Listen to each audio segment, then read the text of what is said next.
Hi, and welcome to another episode of Walleye Chronicles, where I get you guys off the street, bring you in here, and get talking fishing. If it's either in person or via the old Skype or Zoom, wherever we can get you on. Today, I have a gentleman, a very interesting gentleman on today. His name is Randi Carter. He is the owner of Minotaur Hooks.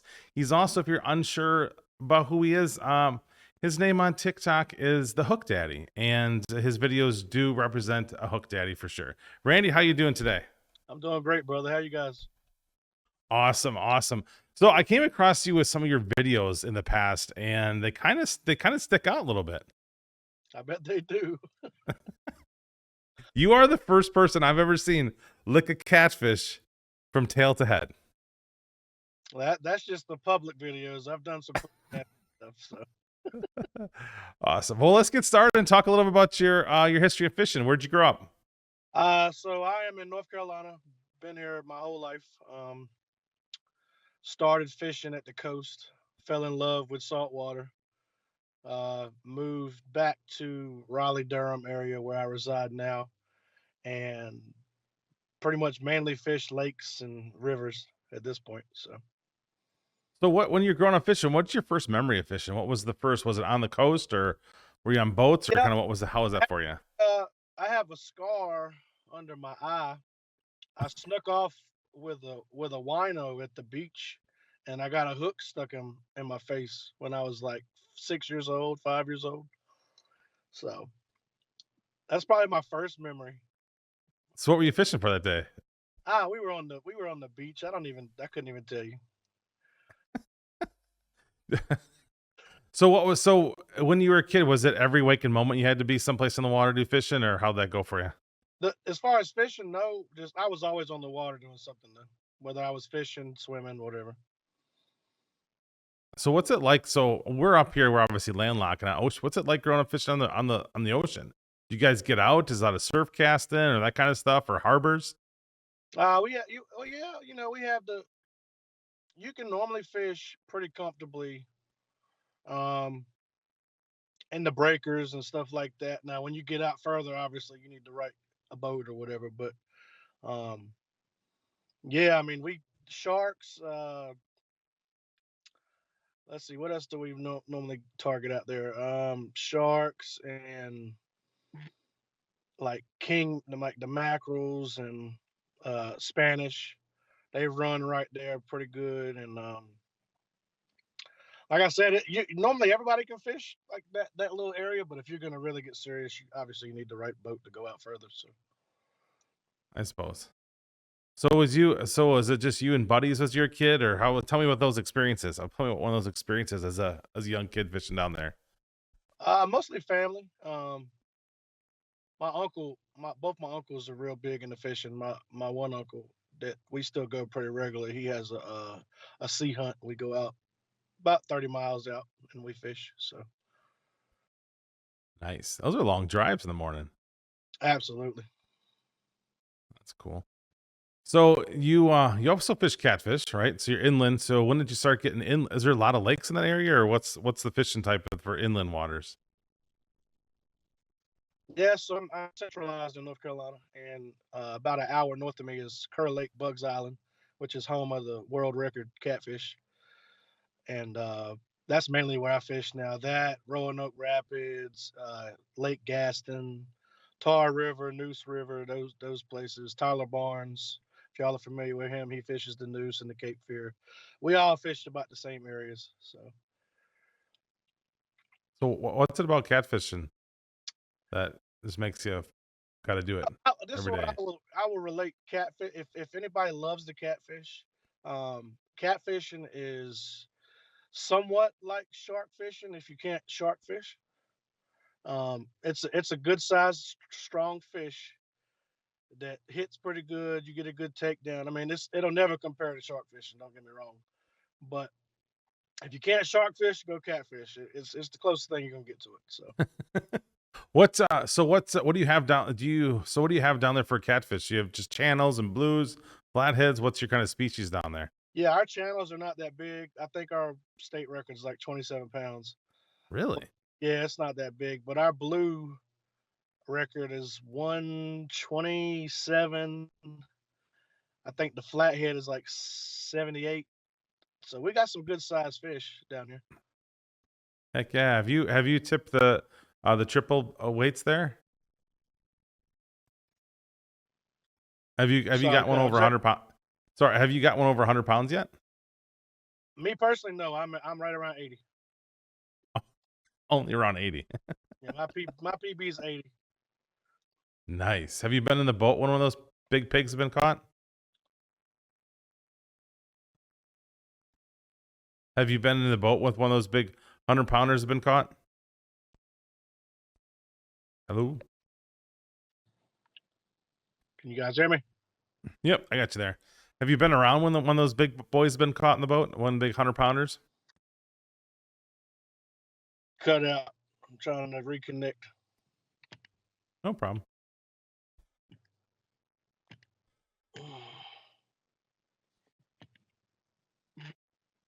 I can still hear you. All right. Can y'all see me now? I cannot see you as of yet. There you are. All right. So have you had a chance to be in the boat when those big 100-pound fish have been caught? No, I have not. Now, as far as our hooks, we have several over 100 pounds on my hooks, but I have not personally been around a 100-pound fish.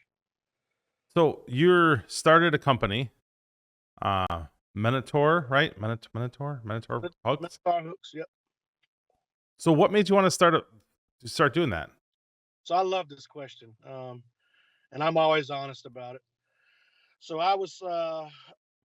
we launched in May of 2022, so we're almost 2 years old, and I had started a podcast back in 2022, the early part of it.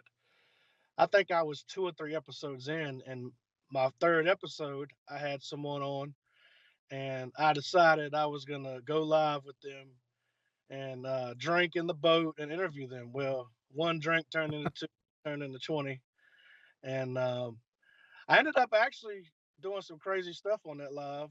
And long story short, the company I was sponsored with, that was a hook company, we decided to part ways because of my behavior, to be honest. So I'm your normal guy. Like, I'm an honest guy. I love to drink and have fun just like the next person. And you know what? It got out of hand, but it was fun. You know, it wasn't nothing bad. But anyway, long short, they came to me and they wanted to part ways, and I chewed on it for a month, and then I said, you know what? This is my opportunity to do something, and I decided to launch Minotaur Hooks. So I bet if you ask them, they probably regret doing that at this point, but it is what it is. So. Is this the Hammerjack video? Hammerjack. There's one of you biting the ass off a Hammerjack. Skipjack, no, that Skipjack. No. That was a sober, regular Friday night. Oh, I gotta get myself in North Carolina. So what's it like starting a hook company? So is it certain you wanted to do a certain kind of hook? You wanted to have, I know you talk about your strength in your videos. So is that kind of what it was going for? Is it them bigger fish to have a hook strong enough? We kind of, like I said, it started as a joke. Originally, I found some hooks with a manufacturer overseas that I wanted to try. We tried them. I loved them. We decided to put them out there. We mainly started for catfish, obviously. Yep. It's expanded so far now. I have bluegill hooks, and we're launching bass hooks now, and I'm working on a lot of other stuff. So that is awesome. Can you describe for me your thinking when you came up with the video for the slime? Your slime in the hooks? The slime series? It's the slime series video, yeah. Yeah, so we all know the Nickelodeon slime. Yep. So I kind of thought, and you know what we're playing on here, obviously. But oh, that is a great video. As I don't do much research, 'cause I like to talk through and kind of get to know people here, and so, but I generally try to watch through everybody's videos. And last night you had me dying laughing between the company site and your Hook Daddy site. Oh man, got some great stuff on there. one thing I'll say I did start the company based around was being real. Um, we're all humans. We all like to have fun. What I don't like is some of these companies act like they're holier than thou. And we're all humans. We all like to have a good All time. right. And that's what it's about. Like if you're not hurting nobody and being disrespectful, go do your thing and have fun. So So take me through a night of catfishing. a night of catfishing. Well, normally, The rig, because what the videos I see, you guys got quite the rigs up there with all the poles lined up in the back. There, some of the poles are glowing in the dark. There's all kinds of crazy stuff going on. Take me through a night. so a typical night. If I do go out on the boat, I'll probably be with my partner JBN, and we normally will be targeting blue cats. If it's like now, we'll probably be dragging. Normally we drag with boards. That's normally how we fish. But we With are. the planer board? I'm sorry. With a planer board? Yeah, planer board. So you okay. So how does that work? You drag on the bottom then? Yep, we have a Santee type rig set up. Santee Cooper type rig with a float that elevates the bait off the bottom. As far you set it up however far off you want to have it, and then we drag behind with boards. Normally we run about 8. That's crazy. You get hooked. I mean, It just you gets can't be going through like sticks and stuff, or is it more of a flat areas that you're going through, or we go through you, everything. We try to avoid the stumpy stuff, but the where the junk is, that's where the catfish are. So that's true. Wow. So you guys using like a trolling motor to keep to troll that, or just kind of float with using the current, or how do you guys yeah, control the boat? we troll with a trolling motor. Wow. Damn, that's like walleye fishing up here, but for bigger fish. Up here. I grew up catfishing, smaller stuff on the river and stuff, but I've never seen anybody troll catfish with the boards though. That's crazy. Oh yeah, that's a lot of people do it that way out here, mainly. Wow. So what are you using for bait down there then? We run anything from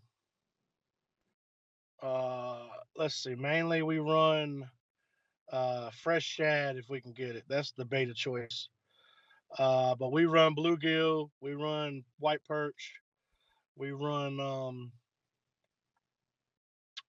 we actually caught some walleye in our cast net last year at Kerr Lake, believe it or not.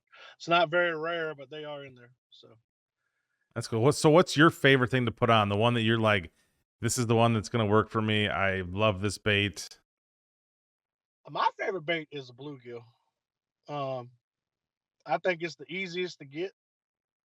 I mean, you can throw the bobber out on the bank and catch most of them most of the time. So I always thought those were hard to keep alive for catfishing. they're actually pretty good. Yeah.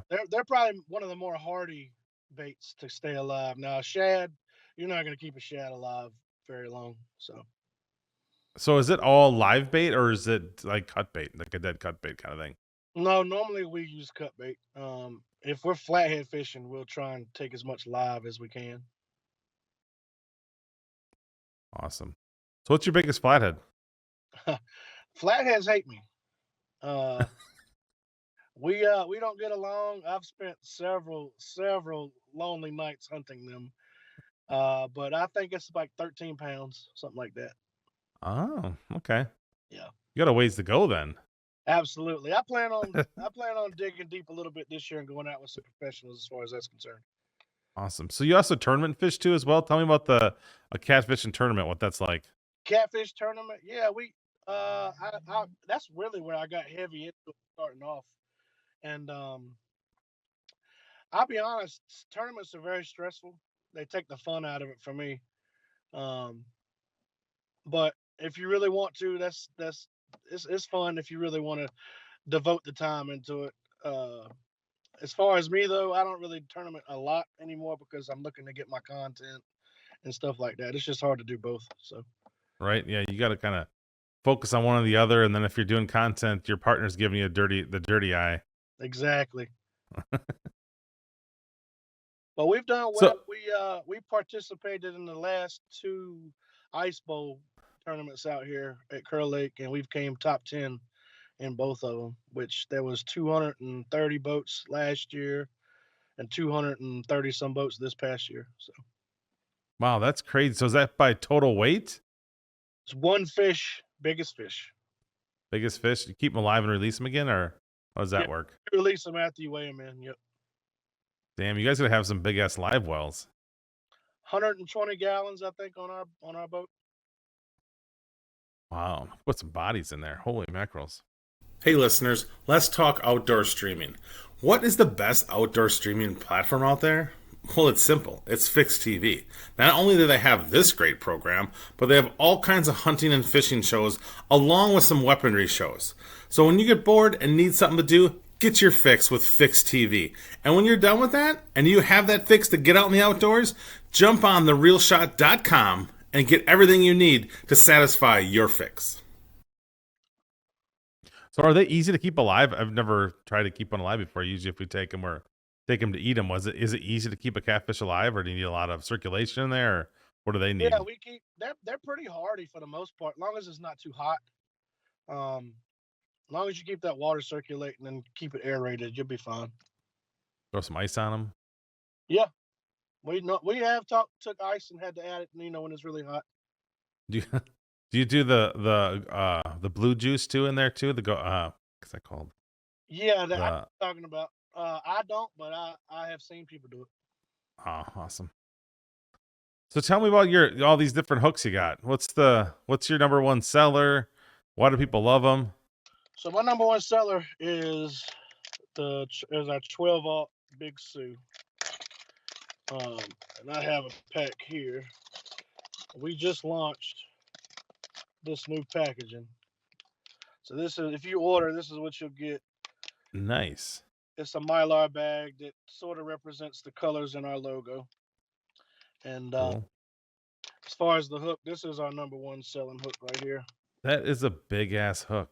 Now, what's funny about these hooks that I love, we run them for everything. I've caught my 80s on this one. I know of 105-pound blue caught on it. I know of 130-pound skate caught on it. I also catch 2-pound channels on these. So a lot of people are worried about hook size. I always say, just go big, because at least with this hook, because you're gonna catch whatever. I've actually got a young lady who's on my pro staff who is in New Mexico that caught a walleye on one of these with a pork chop, believe it or not. Damn.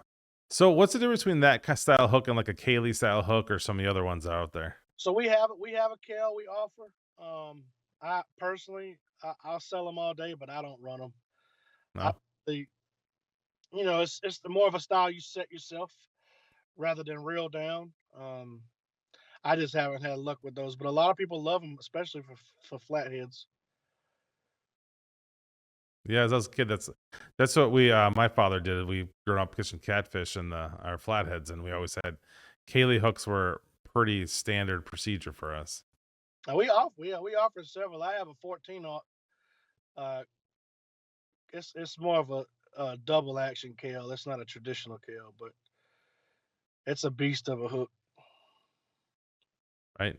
I suppose you got fish like that. You need something that's gonna set and hold for them. Absolutely. So looking back, when did you realize that you always wanted to fish? That you wanted to be in the water, on the water as much as possible, catching fish? I've always enjoyed, like I said, I was born and raised on the water, so I've always enjoyed it. As far as like competitive side, I probably got serious 2018, 2019, trying to do tournaments and stuff like that. What was it, one fish that you caught that you're like, hey, I can do this, or I want to do this, or I want to get more into this? There's a certain time, like a moment that you remember that, hey, this is something that this is me. This is who I am. I'm a fisherman.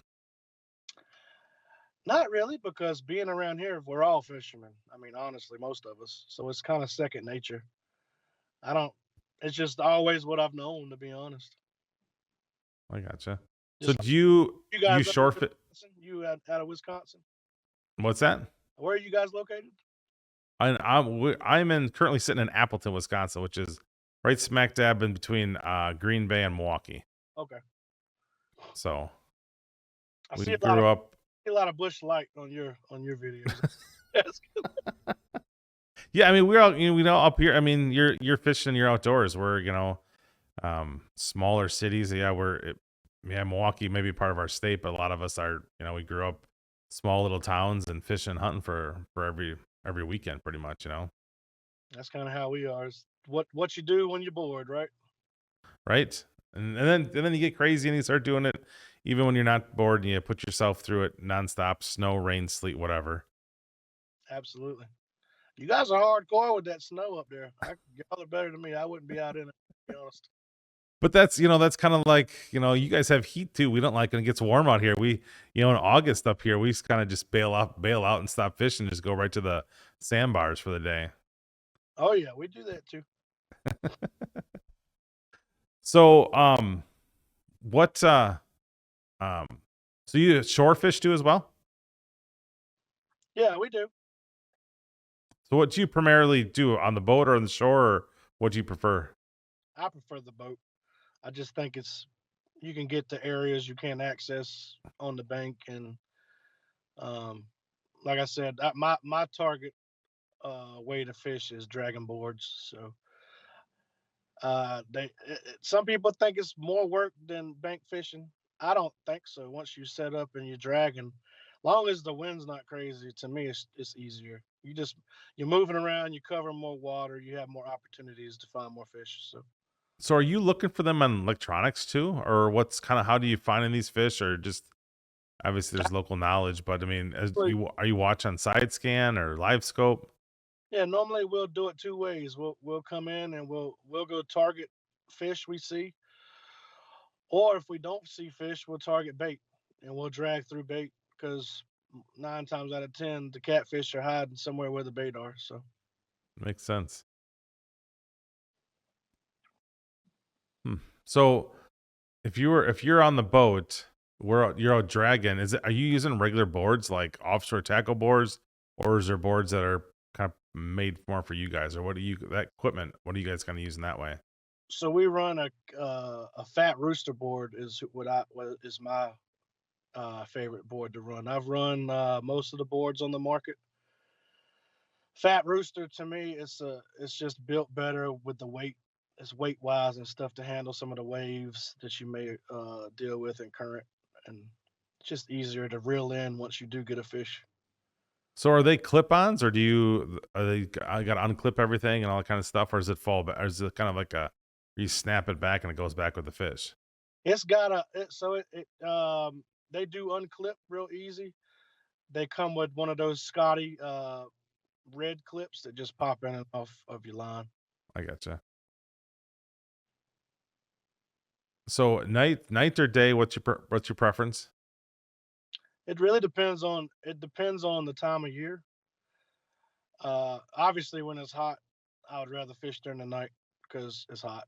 But um, like right now, the fish mainly bite during the day here.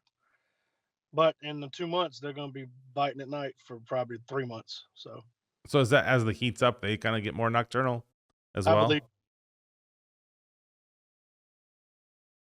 and of course, flatheads they're always normally nocturnal, but you can catch them during the day. That's cool. So how what's the pressure like down there? Is there a lot of people? Are you fighting for spots, or when you're trolling, is there 4 or 5 different boats dragging the same time you guys are? Kind of what's that look like? It depends. Kerr Lake, where we normally fish, is pretty big. I mean, you're always going to have those hot spots that everybody knows about, and there's going to probably be a few boats around you. But for the most part, you're kind of to yourself. Yeah, up here we can get some times where if we get a hot spot going, there might be 15, 20 boats trying to troll in the same spot, and which makes it almost impossible with all these boards out. Now, when I went up to Sandusky last year, that's how they were. We were out, and we were, you know, 50 yards from another boat trolling, and I was like, okay, interesting. Right? Yeah, they get pretty close. I've never hooked anybody. Actually, I did hook a shore fisherman last year on accident. A catfish from actually, ironically, threw a 2-ounce weight out, and I did not think he could get out that far. And sure enough, we go past my outer board, hooked him, and yeah, we had a little time getting everything figured out there. But learned my lesson on that one. I was like, how does he get that thing out there? And then I ended up reeling it up on my end. And yeah, there was a 2-ounce weight on that bad boy. I'm like, man, that guy can cast that thing out there. Wow. So you got any pet peeves? What's any good stories you had or pet peeves from fishing that bother you? Pet peeve? Not really. I'm a pretty open guy. Like, stuff doesn't bother me. People do what they want and have fun. The only thing I would say, obviously, is the pay lake stuff. I don't think anybody supports people taking fish and stealing them from their natural habitat to put in a pay lake where they can be used and abused. Other than that, I really don't care. People do what they want and have fun. That's what life's about. Nothing really Wait, bothers. what's the pay lake thing? So a big thing around here, like people will go like to Kerr Lake, and there's people that actually go up there and harvest these 80, 90, 100-pound fish, and then they'll take them and sell them to a pay lake that is a 5-acre pond somebody has in their backyard. Oh shit! that nobody knows about, and then they charge people to come in there and fish them.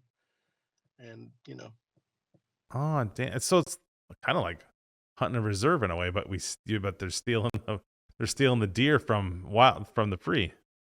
right.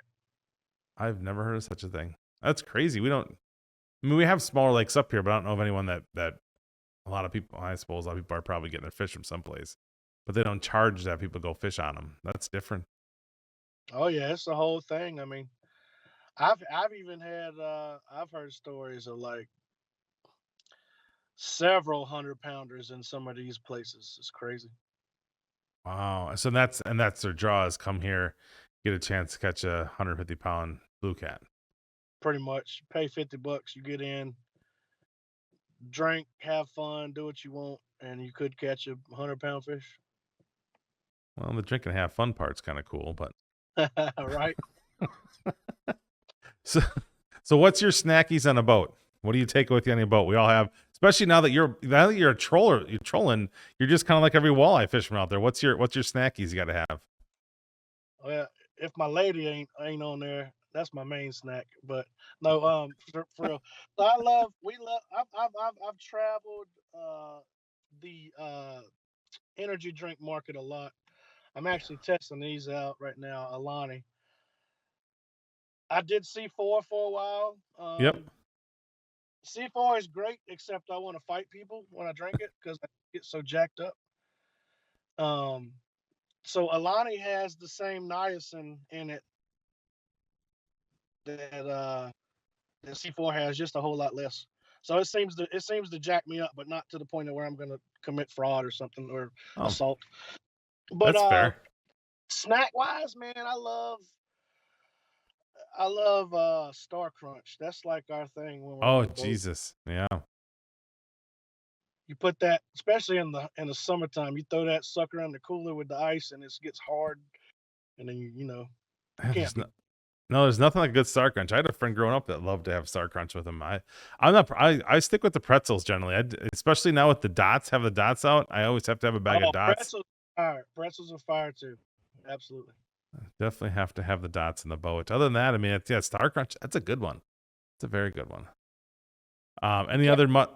Those little Christmas Debbies either when they're out. They don't last very long. They'll probably have those gone before you get to landing. Absolutely. So as far as the future of where do you want to take the company here, and where do you want to go personally as a fisherman? My goals as far as that are, I want to grow as a content creator with the company.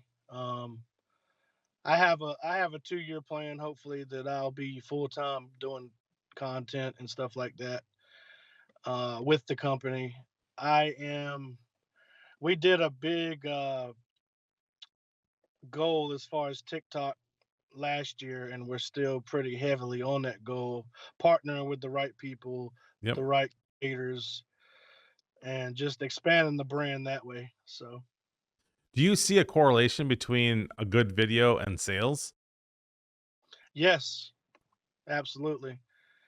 And for whatever reason, when I'm doing something stupid with my shirt off, I do get more sales or whatever. So there was a video where I saw that you bit the back end of a skipjack. So I was out in Alabama last year with Justin Fricky and Steve Burry. And if y'all not familiar with those guys, Justin owns Toughest Freaking Rods. But yeah, they told us to come down. It was a 10-hour drive. And as soon as we got on the boat, I said, "Hey, um, well, let's start. The first day was, hey, if I catch an 80, I'm gonna bite the head off of a skipjack." So, no lie, we were there for 2 days fishing. I think the first hour I caught an 80. Uh-oh. So I had to do that, and then the next day we went out. We were live, and Justin has a big following on TikTok. I think he's got 300,000 or 400,000 followers. Yep. So I wanted to play with his audience and see what I could get out of him, and I told him, hey, if y'all hit this amount of likes and shares and whatnot, I will eat the booty meat out of a skipjack. And they hit that target. I figured they were going to hit it in like an hour, like 15 minutes. So I don't know if the video's on there. I also did a backflip off the boat. Yeah, they're not together, but did you finish eating that? It's got you taking the bite, it's got you chewing, and then someone mentions about you mentioned about have to swallow, but it never shows you swallowing. I swallowed it, yeah.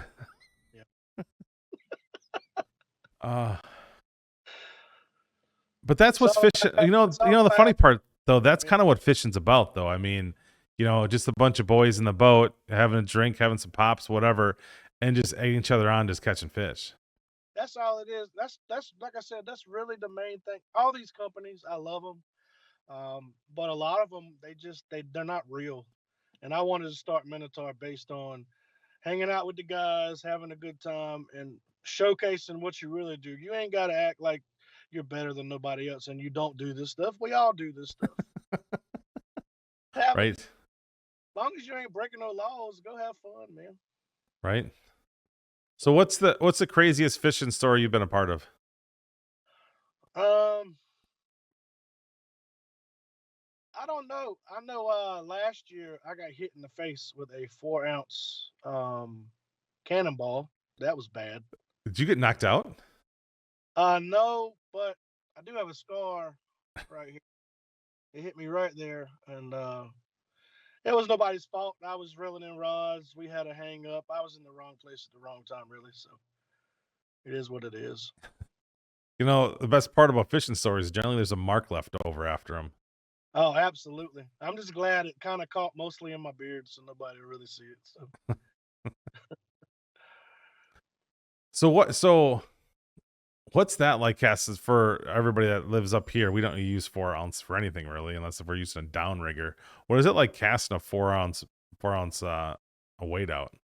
It's pretty serious. Normally we run like 3s, but if we're in heavier current, we go up to a 4 or a 6. But yeah, I mean, it's like tying a boulder on the end of it and throwing it. I mean, it's serious. So is it round or is it like a? So what I got hit with was a round cannonball with a eyelet on it for the line. But we normally run the coin sinkers and stuff like that. If we're trolling, we're running JBM magic sticks. So that makes sense. Wow. That's it's funny how something that's similar to what we do, but yet so different to what we do, but the tactics are generally the same thing. I've heard a lot of similarities between walleye fishing and catfishing. Absolutely. Right. Especially flatheads, because they're both eat live bait. They both like current. Up here, usually if I'm catching flatheads, I'm catching walleyes and flatheads together. If I catch a flathead, I expect like, okay, well, if the flatheads are here, the walleyes should be here. They might be stationed a little different on this, but yeah, you can definitely. I think last year we had one spot. We caught, I think, 10 flatheads out of the one spot, and over like a 3-day period, they just kept loading up in this one spot. We kept catching walleyes there, but the flatheads were sitting there with them as well. Oh, yeah. Hey, listeners, let's talk outdoor streaming. What is the best outdoor streaming platform out there? Well, it's simple. It's Fix TV. Not only do they have this great program, but they have all kinds of hunting and fishing shows, along with some weaponry shows. So when you get bored and need something to do, get your fix with Fix TV. And when you're done with that, and you have that fix to get out in the outdoors, jump on therealshot.com and get everything you need to satisfy your fix. Definitely. I've heard that too. They all kind of stay together. Yeah. There's nothing. We had a tournament this last weekend in the shitty weather, and we pulled in, I think, like a 15-pound flathead just out of the blue. Just, I'm like, kind of cold for you to be out. Right. So if you had to go fishing, if I said, actually, first backing up, what was like going to Alabama fishing catfish? I'm gonna tell you, Alabama is a special place. I have never seen so many big fish at one time. And I was with some super professionals, so I don't expect everybody to have that experience if they go there. But I mean, it was just crazy. We would troll, and we'd be 200 yards from a buoy, and he'd say, "Get ready, you're going to catch a 50 and an 80 here." And damn, if we didn't catch a 50, 60, and a 80, we got it. I mean, it was just ridiculous. It got to the point we were filming, and I just couldn't film. And we were boating 40-pounders and throwing them back without taking pictures because it was just too crazy. So is that? And then the bait fishing, I think I had more fun skipjack fishing than I did because we were running like umbrella rigs and throwing them at the back. And I mean, they were just destroying these damn rigs. I mean, it looked like something was going to kill somebody in the water, how choppy it was just from bait moving. I thought there was like sharks and stuff. It was just so crazy. I mean, I've never seen anything like this. So that's crazy. So I suppose, down in Alabama, it's pretty much bass and catfish, right? There's really nothing else there. Yep, that's about it. Either they're complaining about BSS rules, or I see these guys holding these big 100-pound tankers up. There's some big damn. I would go as far as the world record's probably out there somewhere. What would that? What's that like to get? I mean, there's a lot of commercial guys, so there might be a world record out there. I don't know. What was your 80-pounder like? That fish was ridiculous. I've never, even looking back, they told me when I caught it, it probably. In the winter, it was probably over 100. It was in August when we went, so he was a little smaller than he normally would be. But it was so big, and I was already 10 hours to get there and went immediately to go fish. So it probably wasn't the best situation, but I mean, I'm a big guy, and I was exhausted trying to get that thing up. I'm not gonna lie. So how long did it take you to get it in? It took like probably 8 or 9 minutes to reel it in. It was on the far board. It was funny because when we caught it, I actually started reeling in a 50. And then this guy hit, and Steve was like, "Leave that, like that's a big fish. Go get that one." So I went and got that one. While I'm getting that one, we had another 60 hit. So there's a video somewhere of us. We just put the 50 on the side of the boat and the rod holder and let it sit there while we dealt with the 80 and the 60 because it was just too much going on. So that is nuts, and especially having so when you guys how do you guys run your boards? Do you so if you have one on the outside board, do you let the two inside ones go back and then reel up, or how do you guys work that? Or do you far as our setup? Yeah, how do you pull a fish in to say it's on the outside board? So like here with the walleyes, we'll let the two inside boards, we'll let line go out and we'll reel that outside board up behind them. Can you guys still do that? Or are these fish too big and get kind of tangled up? No, not at all. So we the way we do it, we set up, we cast out as far as we can, and then we hook the board on. And normally our two back straight back lines will be the furthest out. Okay. I mean, we'll have them out 150, 200 yards sometimes. It just depends.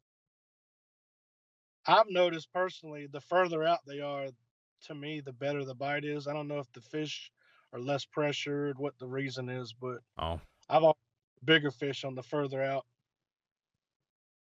but do you guys get tangled up a lot or no? Uh, Not so much. I mean, if your boards are kind of tight and you get that one crazy fish that wants to swim around all over the place, you're gonna have a damn mess, obviously. But if you stage your lines appropriately, normally you'll be okay. Do you catch any other non catfish species when you're doing this? Gar, Oh, yeah, gar.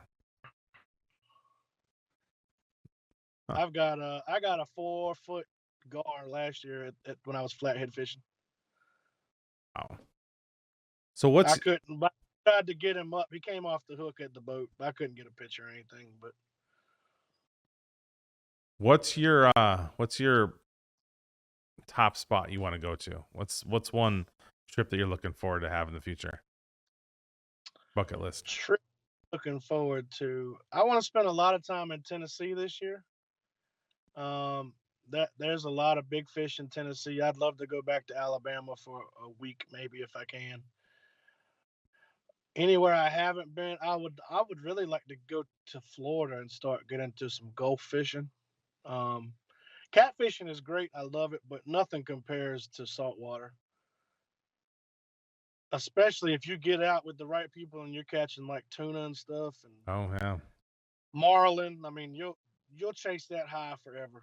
So So if you had to pick one or the other, what would it be then? One species to chase from here on out. I'm gonna say catfish because that's what my bread and butter. But if you have never shark fished, go do it. It will change your life. So when's the first time you caught a shark?